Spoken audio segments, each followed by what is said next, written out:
అందరికీ నమస్కారం. నేను మీ రవికిరణ్ వేలూరి.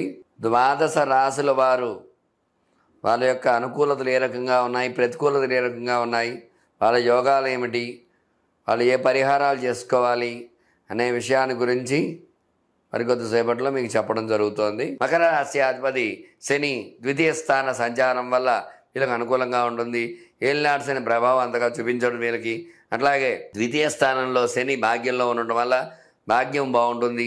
అట్లాగే రాహు తృతీయంలో ఉన్నాడు, తృతీయ అనుకూలతగా ఉంటుంది. అర్ధాష్టమంలో కుజ సంచారం వల్ల కొన్ని ఇబ్బందులు వస్తూ ఉంటాయి. కుజుడు 4వ స్థానం ఉండడం వల్ల రోగబాధలు రుణబాధలు ఉంటూ ఉంటాయి. వ్యాపారపరంగా కొన్ని ఇబ్బందులు వస్తూ ఉంటాయి. పంచమ స్థానంలో సంతాన స్థానంలో బుధ గురు శుక్ర రవిల సంచారం వల్ల బుధుడు రవి గురుడు శుక్రుడు ఉండడం వల్ల విశేషమైన యోగాలు వస్తూ ఉంటాయి. సంతానం వల్ల చక్కటి అభివృద్ధి ఏర్పడుతూ ఉంటుంది.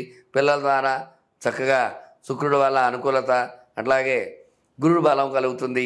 అలాగే బుధుడు వల్ల చక్కటి తెలివితేటలు, చక్కటి విద్యలు చదవడం, చక్కటి ఉద్యోగాలు సాధించడం అట్లాంటి అవకాశాలు ఉంటూ ఉంటాయి.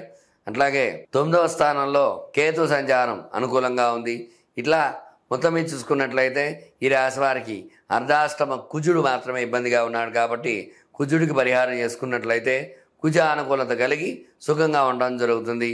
కుజుడికి ఓం కుజాయ నమః అనే నామాన్ని 108 సార్లు ప్రతినిత్యము పారాయణ చేస్తూ సుబ్రహ్మణ్య స్వామి కరావలంబ స్తోత్రము, రుణ విమోచన అంగారక గ్రహ స్తోత్ర పారాయణ చేయడం ద్వారా రుణ బాధ నుంచి విముక్తి చెంది సుఖ సంతోషాలతో ఉండాలని తెలియజేయడం జరుగుతోంది.